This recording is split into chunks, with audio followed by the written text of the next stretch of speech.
evening, everyone, and welcome to another episode of Turn Left. I am your host, Indiana's own Dana Black, coming to you live. Yes, all the way live from Black Pearl Studios, where we talk about Indiana politics from the left side of things.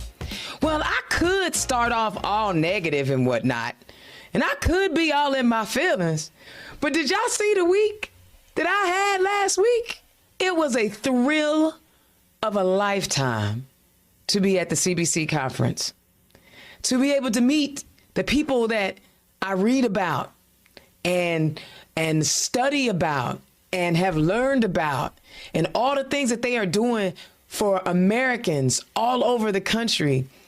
Black people, beautiful, beautiful, beautiful Black people in all of our excellence, descending on Washington as elected officials and candidates and consultants and all the things that matter to getting more and more Black folk elected to office around the country.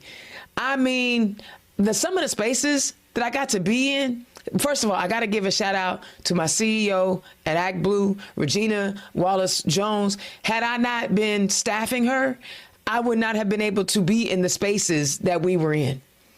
And she knew enough people. It was like, well, do you want to go meet them? And I'd be like, yeah, I'm not going to turn that down. Yes, please take me to meet Simone Sanders Townsend. That would be great. Please, please take me to Secretary Fudge's reception. And shout out to all the Indianapolis folk, Lacey Johnson and all the crew from Indianapolis that were hosting Secretary Fudge's reception. I mean, but y'all, you know, I talk about, I go to D.C. so I can get recharged, so I can come back to Indiana and do all the things that I need to do. I'm going to get to go to D.C. twice this year.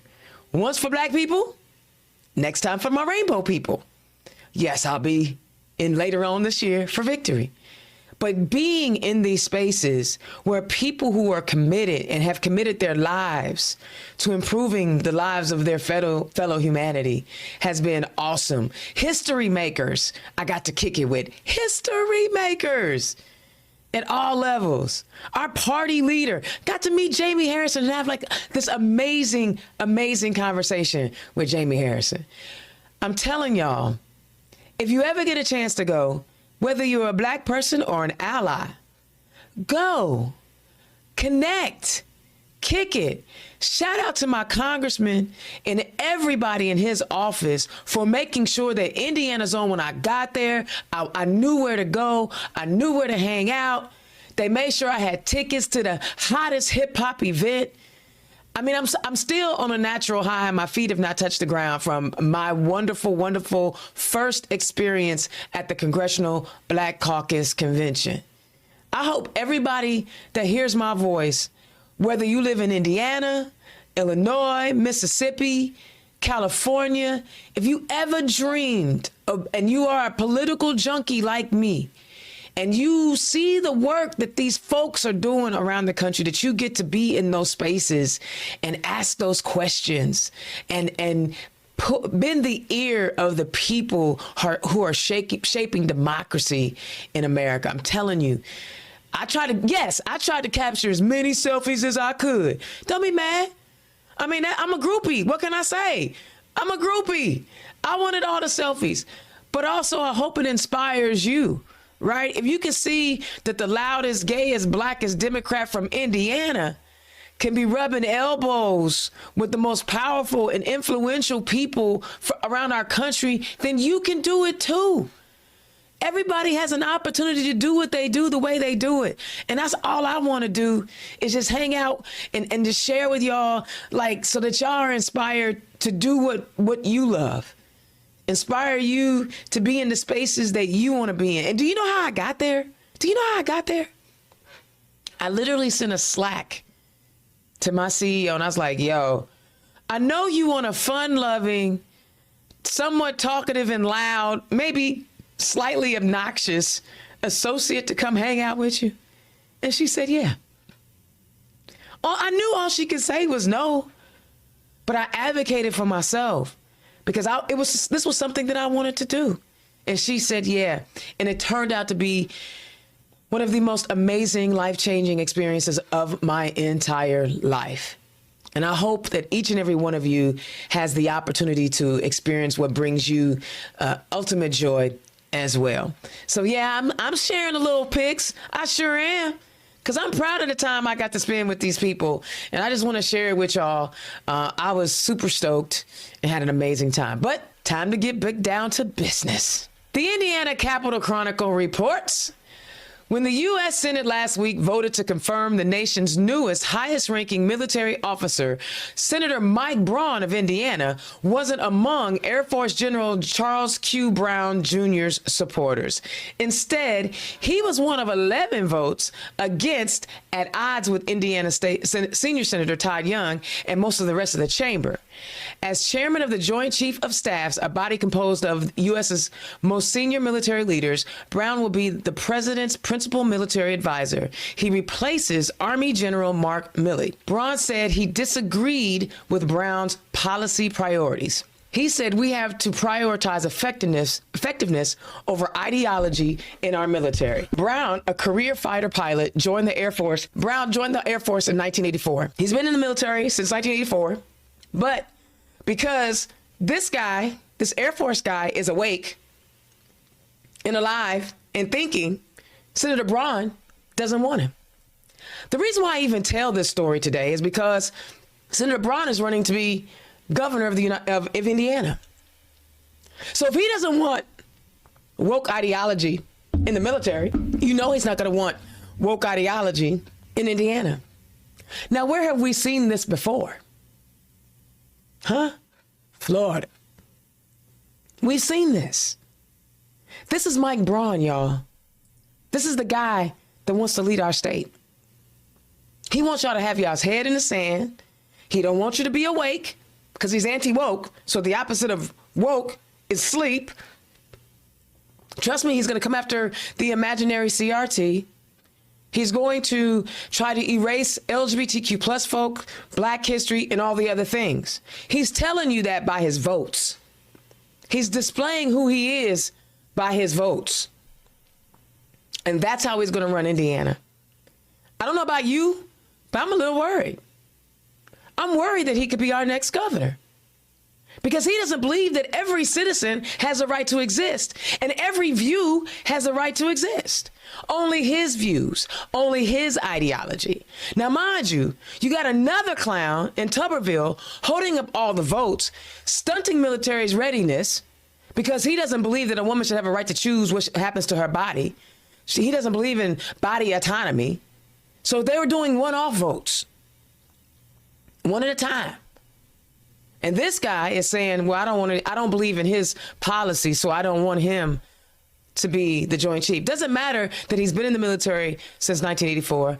Doesn't matter he's rose up to the ranks, has all the hours flying, has done all the work, and is well qualified for the job. He's qualified for the job. But because his ideas differ, not that he's not qualified, but because his ideas are different than Senator Braun, he voted against him.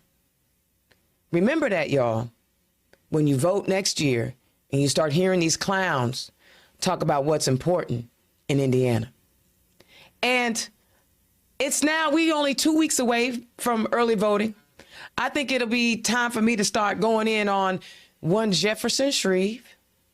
Indianapolis mayoral race is the most prominent race, municipal race in the state because it is the largest city and it has the most consequential implications for the state if the wrong person is leading Indianapolis. And here's my first point, y'all. And I'm gonna have different points each week. Do you think at this point Republicans they know how to like think for themselves yet? Do you think Republicans in Indiana specifically will go against the grain of the Republican Party? They're literally running an impeachment hearing right now with no evidence. No evidence. If Jefferson Shreve gets a hold of Indianapolis, which overwhelmingly voted 70% for Joe Hogsett 4 years ago, and gets a chance to get his tentacles in our city, do you not think it's going to be detrimental to our city? We do not want what's happening in the State House to happen to Indianapolis. So guys, pay attention to what's happening. Pay attention to what's going on. I'm going to give you a few more nuggets as the weeks go on to tell you why I think you should not vote for Jefferson Shreve. But in the meantime, y'all, keep your eyes and ears open and stay woke. Don't go to sleep. Don't let these clowns make you feel like you have to be asleep in the world so they can pull the wool over your eyes. Understand the issues. Understand what matters. Because these clowns will gaslight you into submission. All right, that's my rant. Now it's time to hear from my favorite sponsor, my only sponsor, Boom's Unique Boutique. Today's show is brought to you by Boom's Unique Boutique. Click on the QR code. And for all Turn Left listeners, you can get a 10% discount on your order by using the code Democrat. Be sure to visit www.boomsuniqueboutique.com. All right. Thank you, Boom's Unique Boutique, for being a sponsor all season. I really do appreciate y'all. Hit them up. But of course, guys, we're getting close to the deadline. Are you a down ballot candidate who does not have any digital content and you would like to have a nice video shot? Please reach out to me. I have exactly what you need. Scan the QR code, get in touch with me, and I promise you, I will hook you up at a very reasonable rate because I want to see you win. But you got to get your message out. All right? So hit me up, Black Pro Studios. I am here for you. But more importantly, y'all, I get excited when I see the people on our party, I just know, like, this is America. This is Indiana. The people from all over Indiana, small towns, big towns, rural towns, suburban towns, people from all walks of life run for office in our party. It is not homogenous. We love a kaleidoscope of humanity to run for office. And today is Mayor's Day. I've been talking to a lot of council folk, but today is Mayor's Day. I'm excited about it because nothing is more important than who is the leader calling the shots as the executive of your cities and towns. First up, y'all know how excited I am whenever I see a black woman on the ballot. Now let's get it real. Y'all may not feel no kind of way about it, but I do. Because I know we are well underrepresented at all levels of government. Running to be the mayor of Peru, y'all give it up for Stephanie Graf. Stephanie, welcome to the show. Hey, everyone. Hello, Indiana's own Dana Black. Thank you so much for allowing me to be here. Me and my team and my people. Shout out to Peru. I see you. I love it. And don't get it twisted. It's not just black around here. You know I love all my rainbow warriors. Y'all give it up. Running for the mayor of Greenfield, Nate Anderson. Nate, welcome to the show. Hey, y'all. Thanks for having me, Dana. It's great to be here. I love it. So, guys, you know what? Both of y'all will make history if you win your election. I'm going to let ladies go first. Stephanie, what would it mean to make history in Peru, becoming the mayor of that beautiful city? Oh, it's a legacy moment for me. I think that for anyone who grows up in a small town and being a person of a certain age, come on, and growing up in a small community in Indiana in the 70s, this is truly a moment to seize. We see more people moving of minority descent, moving to small towns in Indiana. And when we talk about red, it's not red, it's purple, because they are people and we're proud. And to see me, I have my white brothers and sisters, my Native American and Indigenous brothers and sisters, and everyone is saying, yes, yes, yes. And they're allowing education, experience, and knowledge to oversee everything else. I'm in a moment right now. I love it. I love the way you express it. I'm right there with you, especially since I'm a woman of a certain age too. I'm right there with you. Nate, talk about making history, bro. I never really looked at it like that, to be honest with you. Because this race isn't about me, and we don't do this for ourselves or to make history. This is about our community, right? This is about making positive, impactful change and being the voice of the people. And that's what's missing. I'm a millennial, I don't know the youngest mayor that has ever ran and won here in Greenfield. But we're missing that perspective. And what we need out here is someone who understands technology, someone who understands that we need to navigate this world where it's inclusive and equitable, and folks from all walks of life are accepted, and their perspectives matter. We need to get back to where having a healthy debate about policy is completely okay, because that's what makes our country great. And we can disagree on policy. That's totally fine. But that's where that perspective, that civil discourse, that's where we need to get back to. And I agree with that. I agree with that. But I will also say, bro, representation matters. It does. It does. 100%. It really does. And I know my own personal struggles, of coming out. I served in the military. Don't ask, don't tell, was a part of that policy, so I couldn't bring a significant other, to family day events or even speak about it, right? That's the whole thing. Don't ask, don't tell. Yep. And I remember even having, I was dating a guy at the time, and I had a picture of us on my desk at work. And everybody thought he was my brother. It was great. I love it. Faking it out. And that's the thing. You don't have to hide yourself. You don't have to hide yourself. You can just be out and be yourself. And you know what? Nothing, love is love. And there's nothing greater than love. And the idea that you shouldn't be able to, show the world who you love, and it's somehow shoving it in people's faces. Every time I see a pregnant woman, wouldn't that be shoving it in my face? Oh, but that's okay. You see what I'm saying? And don't get me wrong. I love seeing pregnant women. That's not my point. My point is you love who you love, and let's just put it out there like that. And let's just be about, improving communities. And one of the things I will always say, it doesn't matter if you're black or you're gay. When you win your election, you're not the mayor of gay people or the mayor of black people. You're the mayor of all people. You just bring in a different perspective. All right, Nate, since you dove into it, we're going to start with you. Tell the people who you are and where you come from. Yeah. Obviously, I'm Nate Anderson, and grew up on the southeast side of Indianapolis.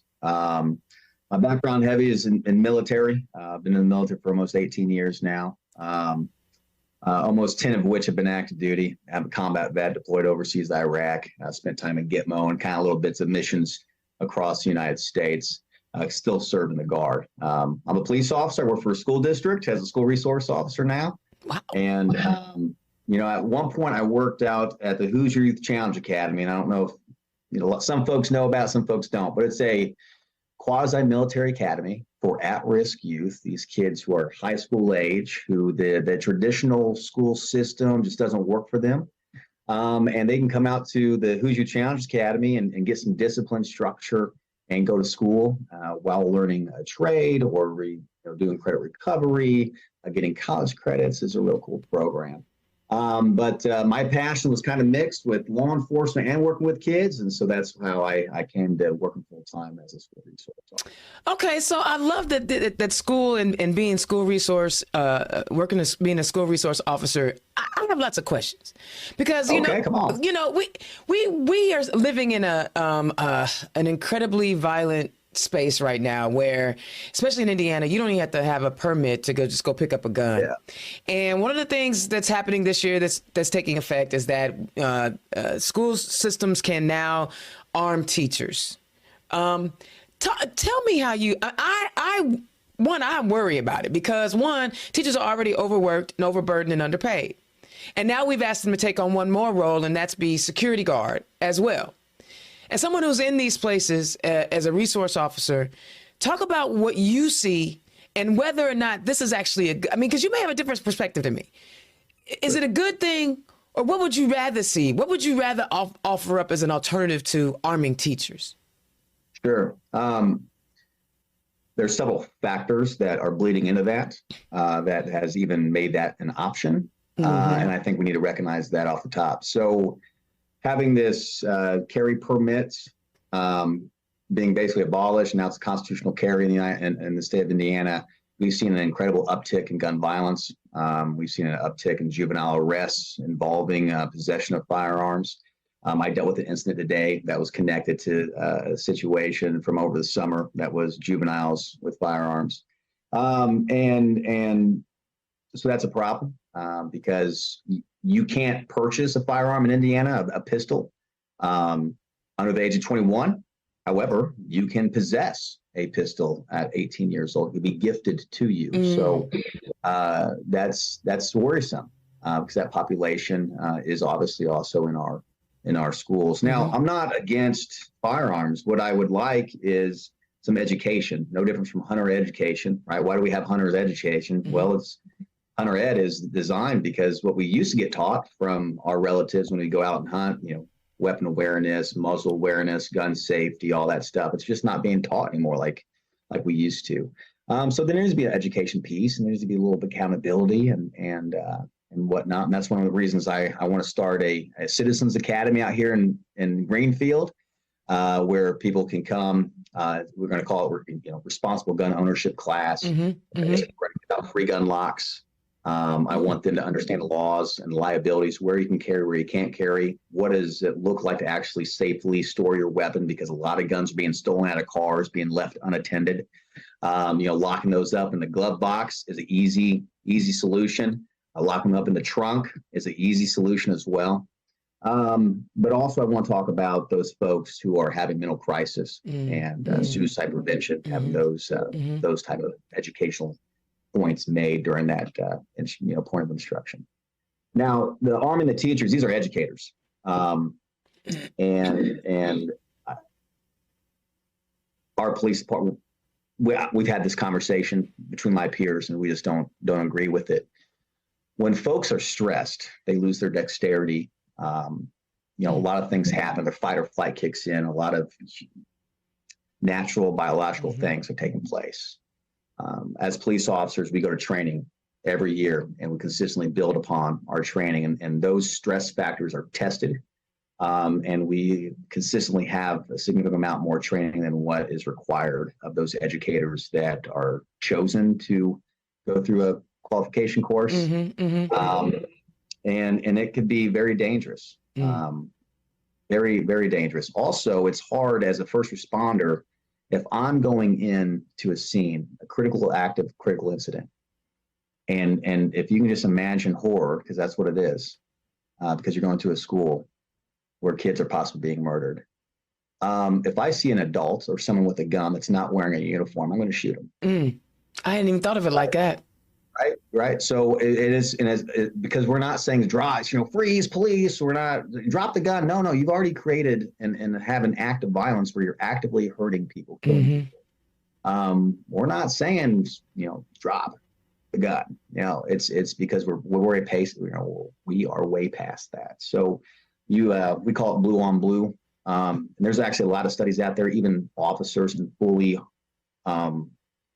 marked uniforms are being shot by responding officers as well. That's always risk, and that's a risk that you can assist, basically train to.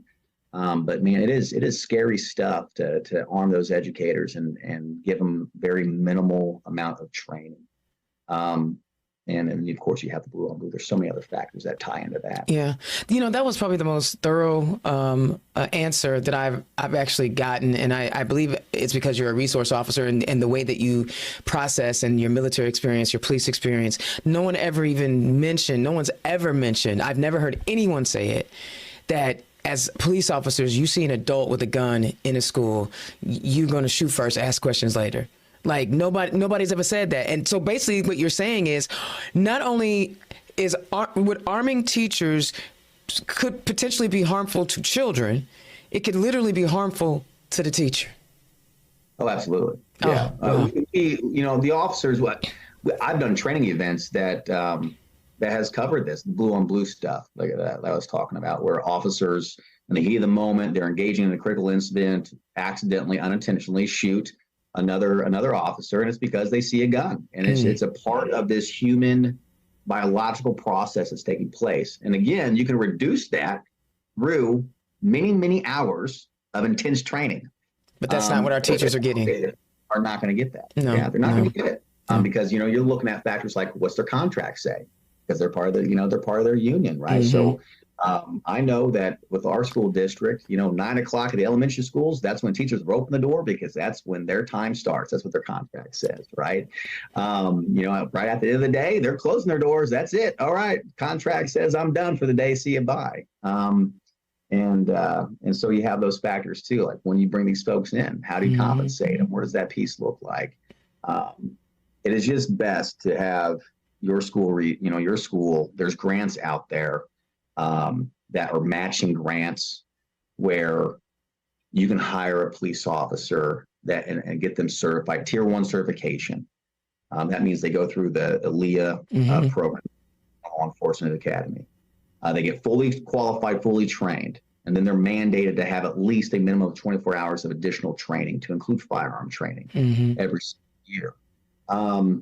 On top of being a certified school resource officer, has additional training. Yeah, but I still struggle with having, even depending on the school district, I would even struggle with having police officers because of the relationships in certain communities. So I don't know. Yeah. There's like I mentioned, there's a lot of factors that play into it. Yep. And I will tell you that the police department needs to reflect the community it serves. Say that again. I was saying that at the Lawrence mayor. We're not gonna go there.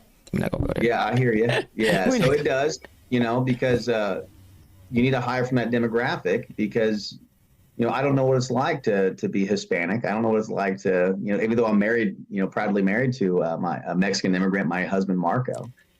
Which I love, and I can't wait to spend some more time with him. Yeah. So, but he's allowed me to see a lot more of his culture.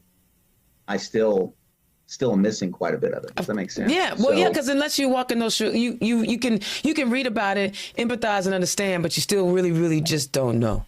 Let me get to Miss Stephanie here. Stephanie, tell the people who you are and where you come from. Okay. Well, I'm Stephanie. I think that public servitude has been with me ever since I was born. But getting to it, the little town that I'm in, Peru, is a beautiful place. I am honored to be here in this position now, proving that I'm worthy of being the mayor. I'm even as bold as to say I'm the only qualified person in the race right now. Claim yes, it. I said that. Claim it. But I am a Peru high school graduate. After high school, I did like most young people. I couldn't wait to get out of here. So I went to the United States Army. I am a retiree, disabled veteran, 18 years service. I went to work for the state of Indiana. Most people who work in the government at the county and city, municipal, and state levels know there's not a lot of money in state employment. And one day I got an audit from a federal inspector, and he said, "You are really good." He said, "Do you know if you go to work for the federal government, you will triple your salary overnight?" I couldn't wait to leave. And so I started working for the federal government. And I left Washington, D.C., which was my last post in October of 2020 during COVID, was allowed to come home and work in Peru, and made the choice to retire because my niece's mother had passed away, COVID-related complications, lupus. So here I was in Peru, and I was retired, and I was going to have an opportunity to sip mimosas and have a great life. And I wasn't through serving people. So I founded a business here, Garnet Killian, where we do all the things that they can't find in a small town: notary, copying, scanning, faxing. Faxing? You're not faxing no more, are you? Well, we are faxing, honey. Look, I'm still getting checks for donations. So we fixing that at Act Blue. We fixing that. Okay, come with us. And so then I am a certified grants writer. We need grants. So I was a grant management specialist in my last federal position, and a certifying officer. I've also am recognized in contracts as well. So I thought this is really great. I was doing a lot of this in the business, but we needed a nonprofit. You have the demographics in small towns are changing so drastically that when you have somebody where English is the second language, or you have somebody who has had to flight from Ukraine or from somewhere else where they were in danger, and they're in a small community now. International food, where do I get that from? Who can speak with me if I want to fill out immigration paperwork? What do I do if I did not understand the law and I mistaked it? There are so many different things. And so I have a nonprofit called Lily's House. And what we do is we provide support, we provide resources, information, fact-finding, assistance in the courtrooms to individuals who are multiracial, multicultural. We help out families who have opened their hearts and love to minority children, and they are non-minority, and they don't understand some of the cultural essences. In small towns in Peru, for example, we don't have a barber or beautician who stands out and says, yes, I do minority hair. And so there are all these little nuances.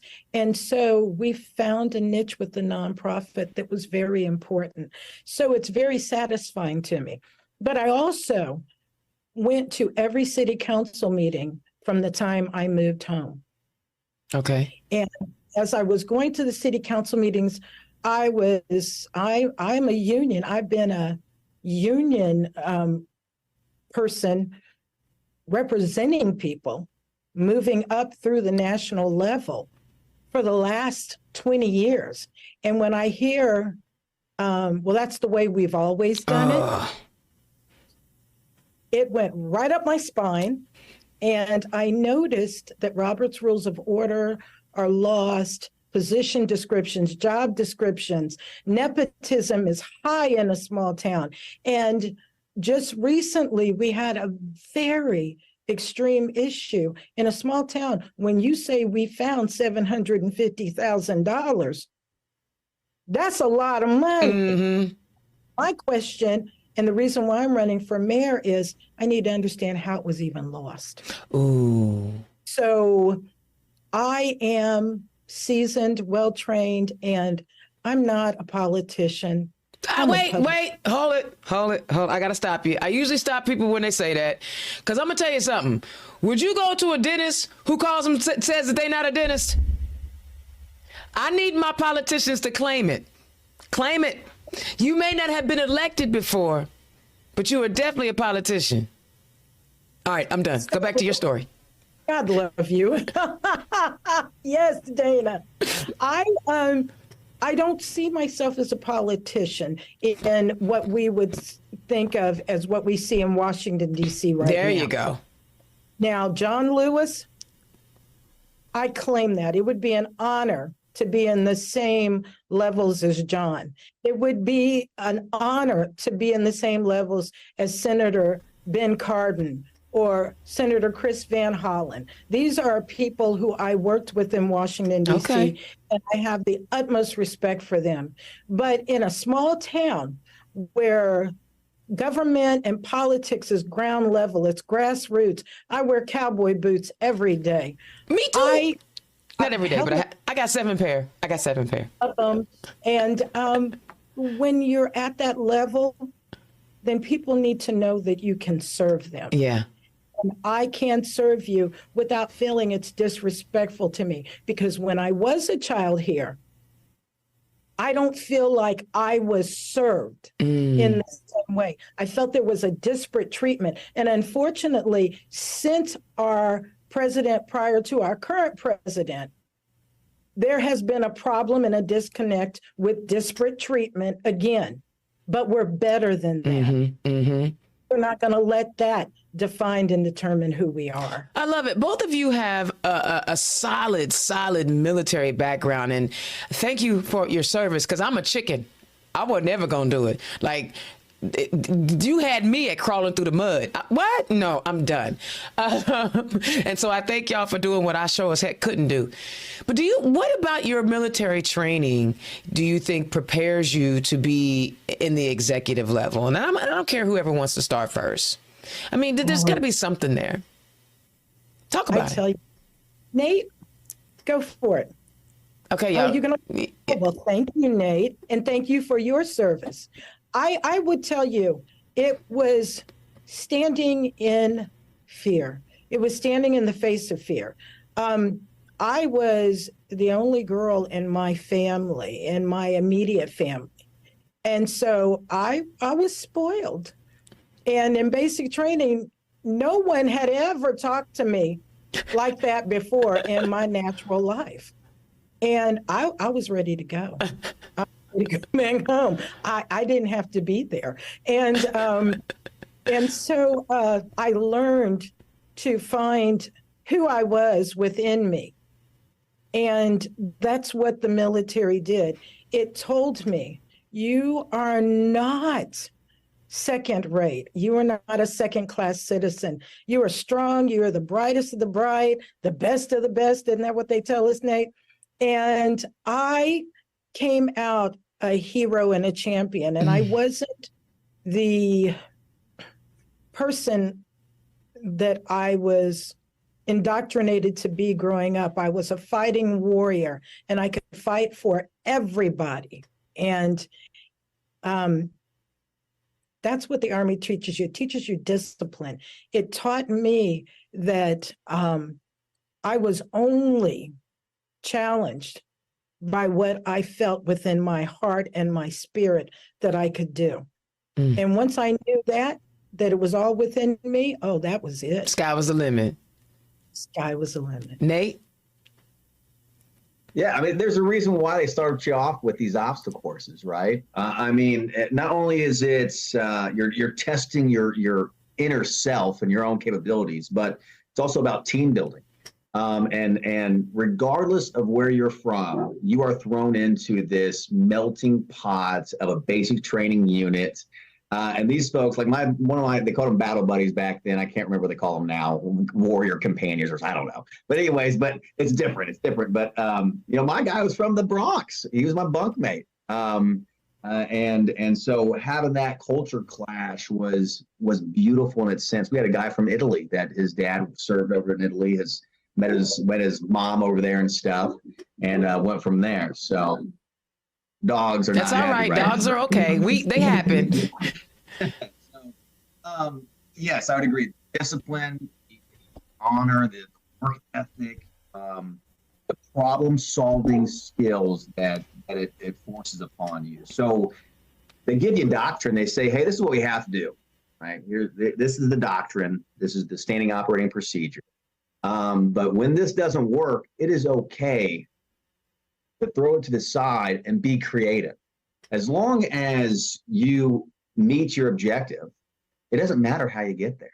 Okay. And that's one of the ways it teaches you to kind of think outside the box, to be creative, to tap into that coming togetherness, that teamwork atmosphere to basically, accomplish that objective or that mission, that job, whatever you got going on. So, being the executive of a city, it's going to take you being a very dynamic leader, because you're dealing with folks from all different walks of life, different backgrounds, and that's very important to have that leadership skill set to bring folks together, and to do good work on behalf of the city and behalf of people. Man, I am feeling so good about you two.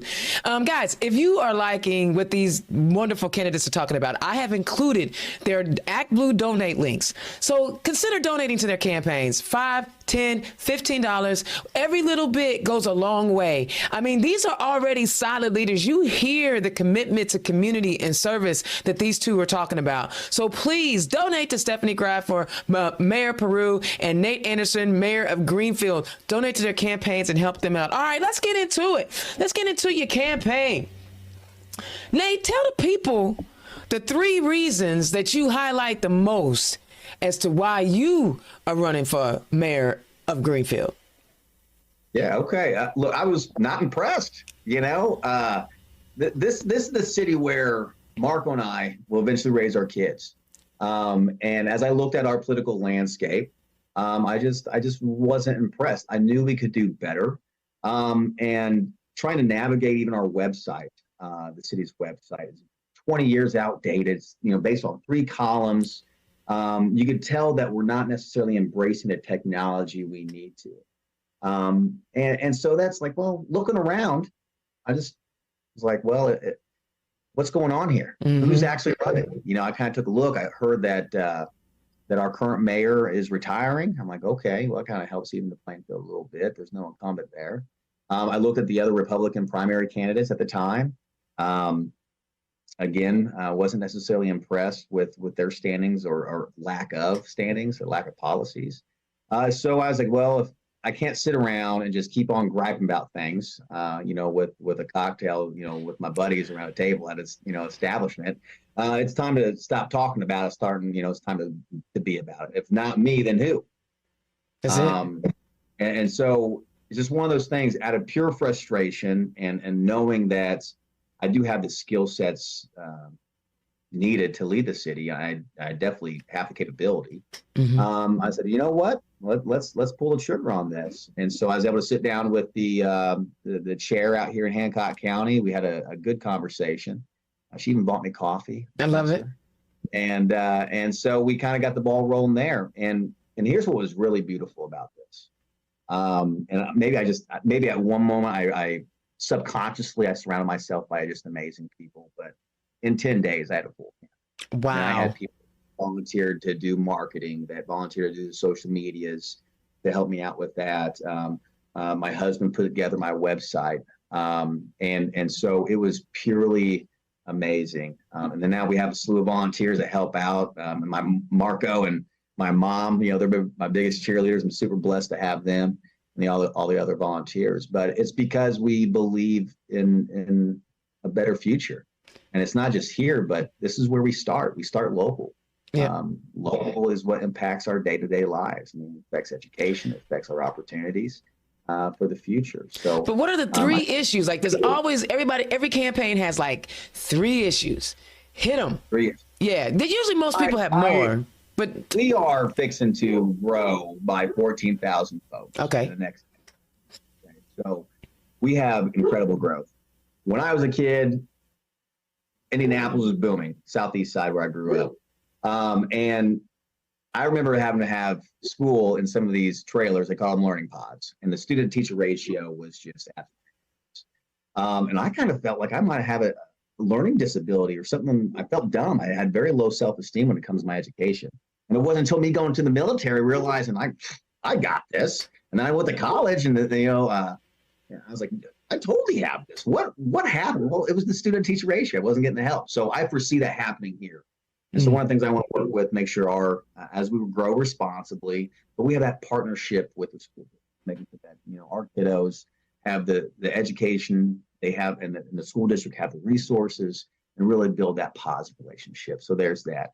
Rebranding downtown, it's another thing we want to accomplish because let's just face it, people want walkability, they want accessibility. And if we want to keep on bringing those mom and pop shops in, which is usually the foundation of a small community like ours of 24,000, well, they want to have a place to go and they want it to be cute and have curb appeal and all these things. So that's one thing we want to work on too. And then finally, unfortunately, Elanco is moving out. Elanco is a multi-billion-dollar company that is the biggest company that Greenfield has. They are, due to tax abatements and a deal that was struck with Indianapolis and the state, they are moving to Indianapolis. So that is a huge revenue stream that the city's losing. Sorry about that. Yeah, I understand. So we need to make sure we can do some infilling. That is a very unique. It's a very unique lab-oriented medical plant. So it's a very unique type of setting that it's going to require a unique industry to come take it over. supposedly the state said they promised somebody to take it over. They'll find a company to infill, but that has yet to be decided or broadcasted. Okay. Yeah, there's no enforcement action to those things. So it's just a promise. So those are the top three things that we're focusing on. Okay. Okay. And Miss Stephanie, what 3 issues are you focusing on in Peru? My priorities as mayor, the first has to be affordable housing. We are very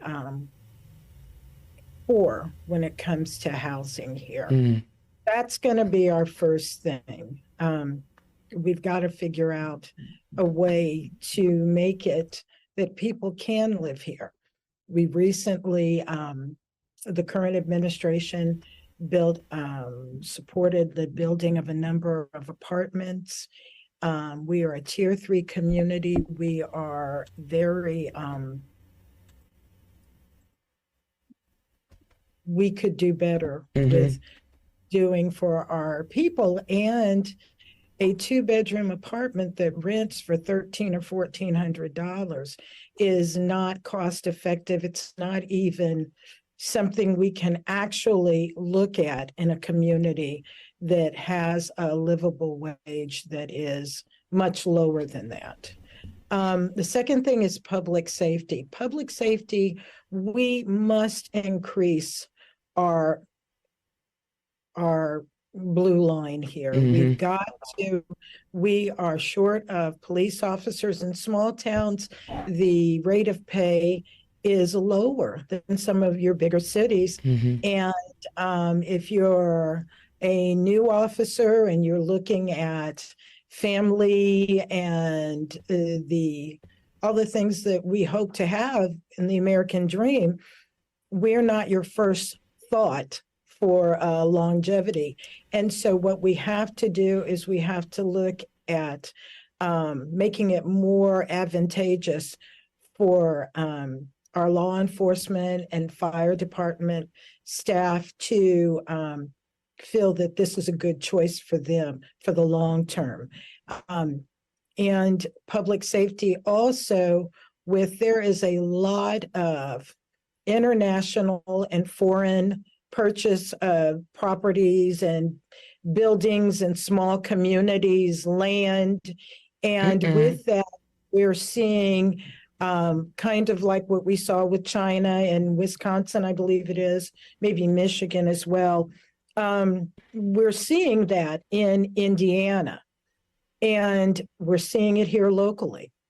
And when you bring people in who are not from small towns, everybody loves to look at building and growing.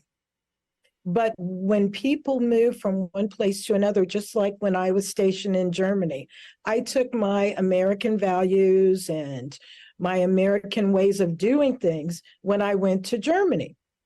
That's the same thing if someone moves from an urban area and maybe is wanting to bring something that is not appropriate. It doesn't fit. It doesn't quite fit. It doesn't fit. And so it's okay to be different. It's not okay to be illegal. And, we have a lot of young people and people that are coming to the community, that talk about having the good. Well, I need law enforcement officers who can handle the jail because we just can't do that. Quality of life for children. I love our schools here, and I love the families here. I love church on Sunday, and there is a right to have that type of life. And it's okay if, that's not the life you choose for yourself.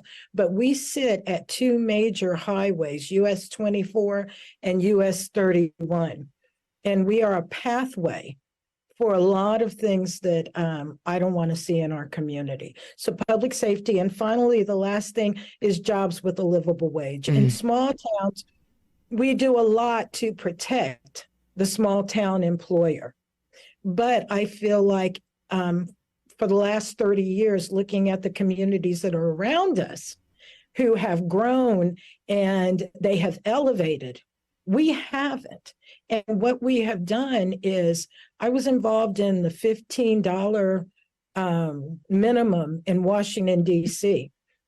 Here, we still have employers that are holding tightly to that $7.25.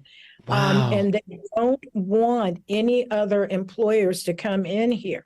So That's crazy. yeah, it's crazy. So we've got manufacturing opportunities here. When I was in Washington, I was involved, one of the states that I represented, for grants. We got to see how when you take people who are manufacturing and actually teach them robotics, and they go from making $14 an hour, which was big wages, to now making $25 an hour, because we've taught them this, then that's where I want to take Peru too. I want jobs with a livable wage. I have been to the high school. I talked to our kids here, and I got to give a shout out to my kids, because some of them said they were going to be watching this tonight.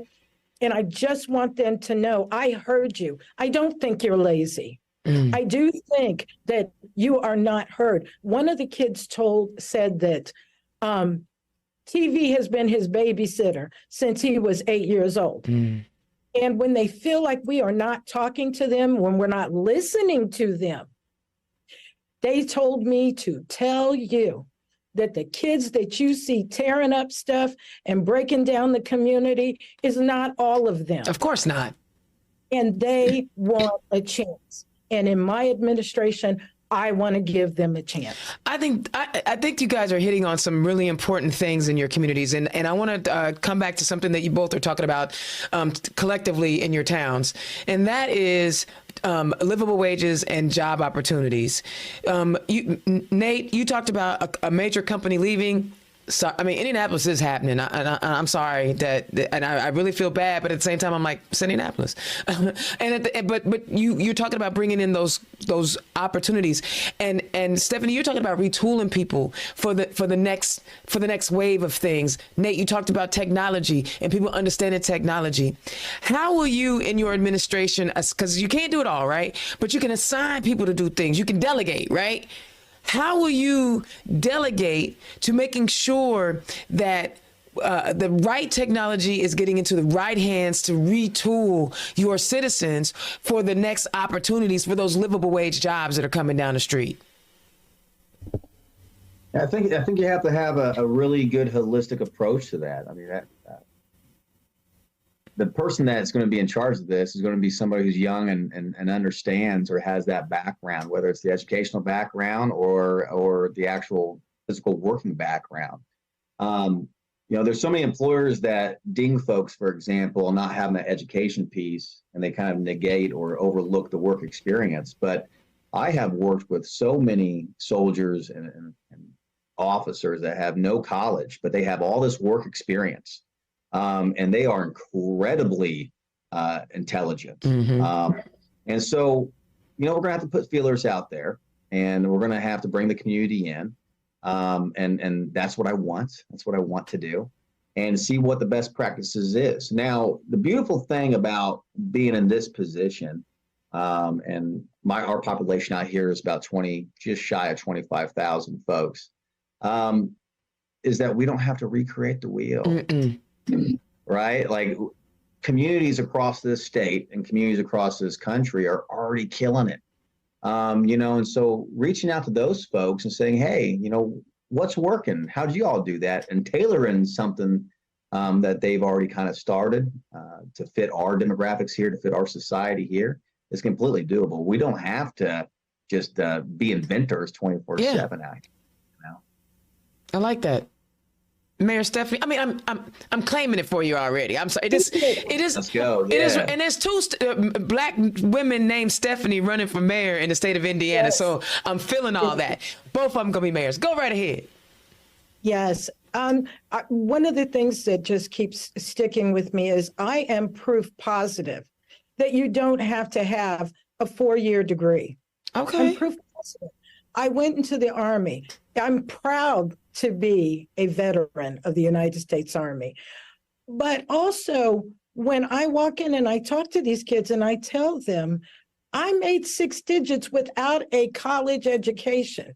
There is a way to do it. And that's what I'm going to take into the mayor's office. First thing we're going to do is we've got to go ahead and look at where we can get these kids and these young adults and these individuals who have to go into retraining because manufacturing has changed into the Ivy Techs and the IUKs, the trade schools. I am union through my bones. I was born to union people. I have walked picket lines. I'm not saying anything about right now, but you're not crossing picket lines. And I am very much a diehard believer that we need to get people excited about the trades again. Right. We need to get them excited about, I've got 2 individuals here. One is licensed and trained to do plumbing here.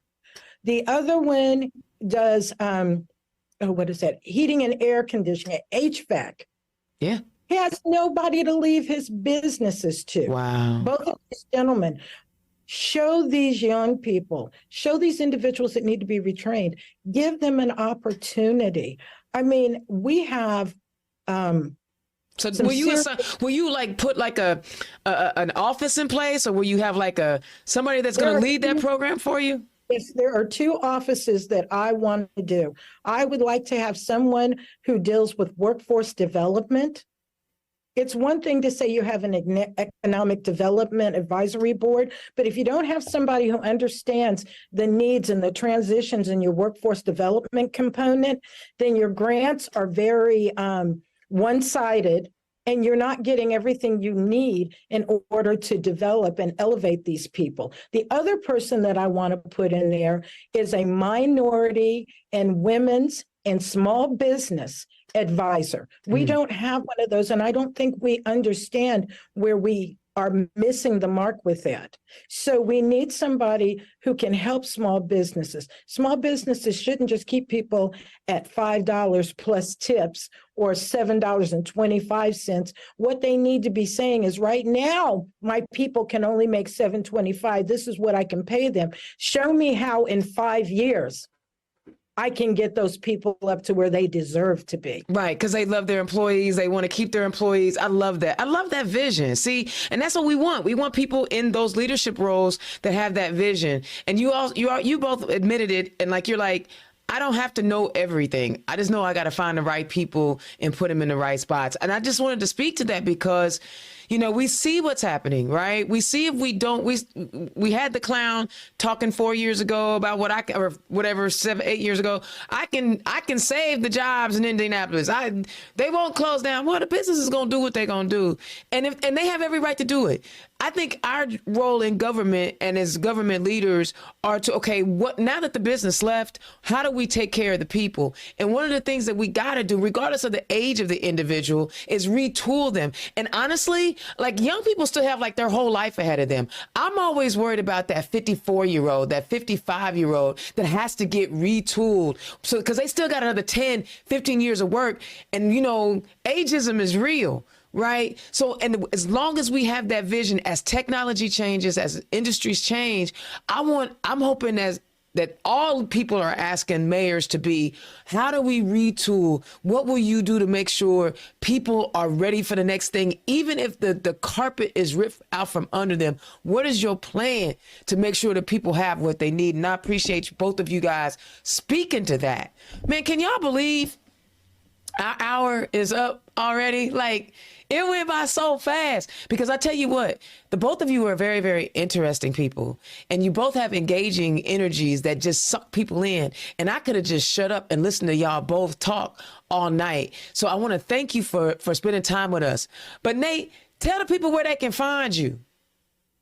Yeah, you can take a look at our website, nate4mayor.com. That's the number 4. So Nate, number 4mayor.com. That's the website. I'm on all the socials except for Snapchat. So, but all the links are there. And do you have any events coming up? We actually are doing a virtual phone banking. First go is going to be this October 1st. So Sunday, we're getting together.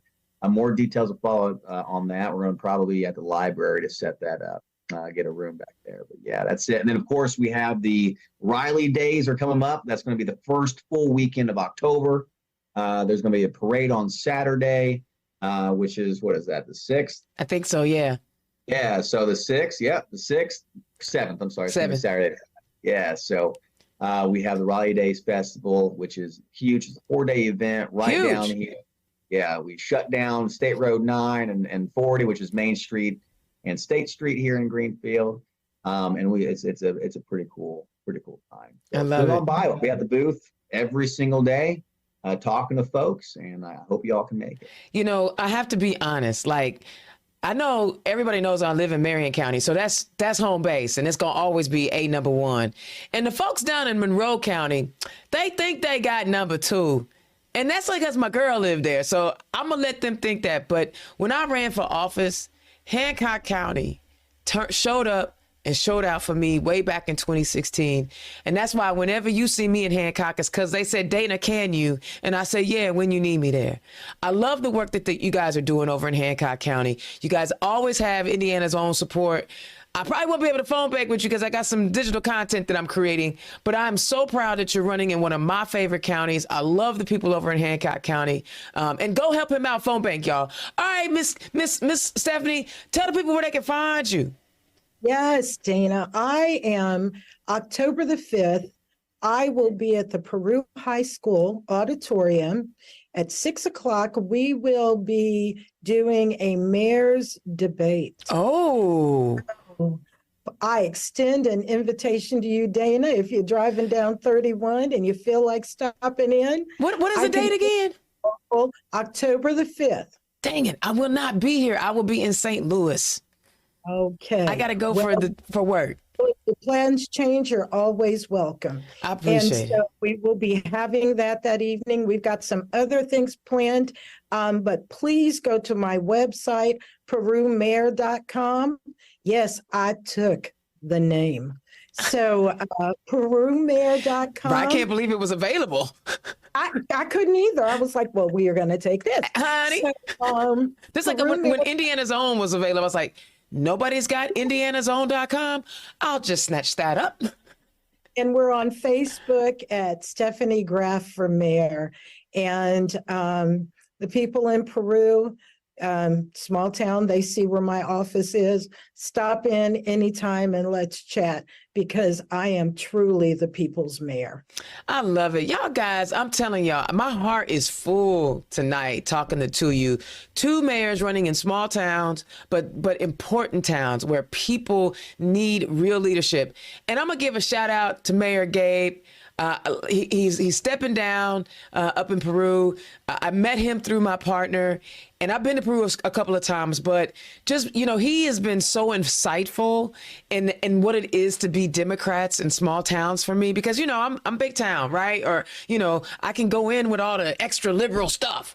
He was like, nah, Dana, everybody looking for the next boogeyman. We're not trying to give him any more boogeyman. And like, he really made me see small town Democrats very differently. And that's why I really appreciate Gabe. So Gabe, Mayor Gabe, thank you for your service. I was worried when you said you were stepping down, but you know, Stephanie right there ready to take over. So guys, thank you so much for joining us. There will not be a show next week. Sorry, but I'm already in talks with the guests that I had scheduled so that we can do a pre-recorded show for them, because I want you to hear from these candidates. I'll get those out like I did with my girl, Miss Mitchell, who's running, so you guys can still hear from these candidates. So there will not be a show next week, and then there's probably not one the following week either, but I have to check my calendar. I tell you what, I hate canceling these shows. That's why I'm trying to ask y'all what day. I'm thinking like a Tuesday, like maybe Tuesday night. And I'm going to do Monday because that's football. Not gonna lie to y'all, I like football too. And so I don't think Tuesday seems like a kind of a bland night, nothing going on. So Oh, election night. Oh, then we could do big election night shows. Okay, see, I'm already thinking it's going to be Tuesday. I done made up my mind. So just tune in, guys. Indiana's own Dana Black, Turn Left. We are always going to bring you the candidates, the issues that matter.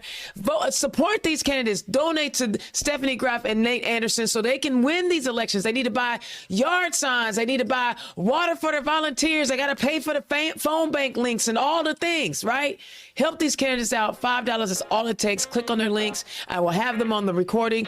And just, I love y'all paying attention and sticking around for longer than an hour. But I will holler at y'all next time. Peace. Turn Left is the property of Black Pearl IT Solutions. Executive producer, Indiana's own Dana Black. Music by www.bensound.com.